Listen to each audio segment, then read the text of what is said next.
How to Make Chocolate by Brooks Dobleski.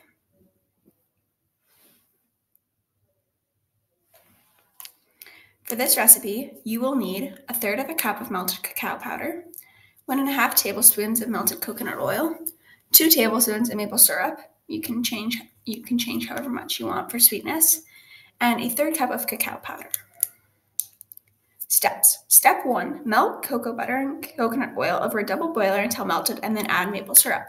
Step 2, mix in cocoa powder and mix till combined. This is your base. Step 3, add whatever ingredients you like. Then pour your chocolate in molds or in baking pans. Step 4, place in fridge or freezer for an hour to set. Then remove the chocolate from the molds. The materials you need are a whisk, tablespoons, 1/3 cup, as well as a double boiler.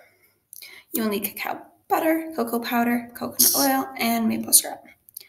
First, I fill my double boiler with water.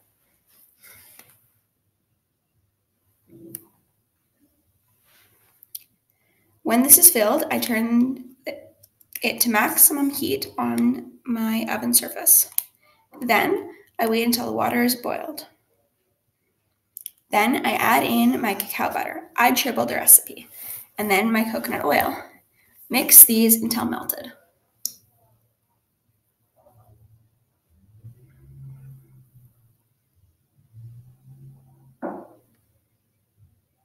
You want to combine them well. Once it is fully mixed, you can put in your maple syrup. As I said, I multiplied the recipe by 3, so I had 6 tablespoons of maple syrup needed. Once that is in, I mix that till it's well combined. Then I put in my cacao powder. Now you want to have your cups filled well with the cacao powder. Fill them to the top, but not overflowing and not less. I put all of them in at one time and then mix together. You can put them one at a time and mix as well, but I just find it easier to do them all at the same time.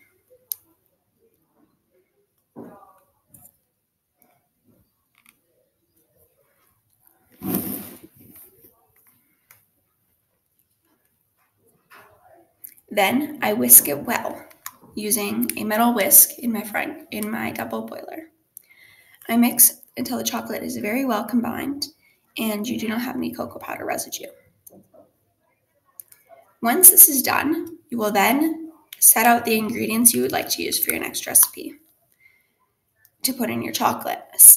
You can put whatever ingredients you like. Personally, I like putting nuts, dried fruit, cayenne pepper, and sea salt. I made 4 mixes. I made one with fruit and nuts, one with just fruits, one with cayenne pepper, and one with salt. As you can see, these are my containers that are ready.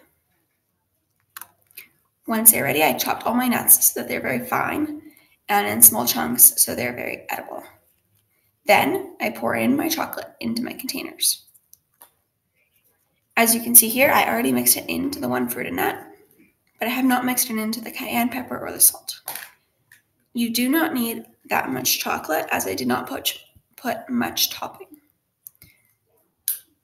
However, you can put as little topping as you want or as much to make it more flavorful or less flavorful.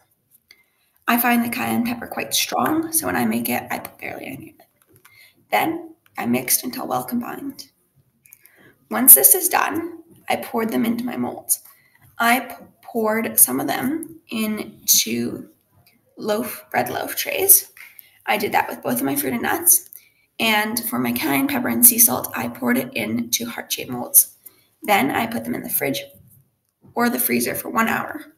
Once the timer was done, I walk to the freezer and take them out. As you can see, this is the bread loaf, and then we have some of the heart-shaped molds. Now you're on to the final step. Next, what you need to do is pop them out. So I popped them out off camera, and I cut out my ones in the loaf pans. Now you're done. Thank you for watching. The end.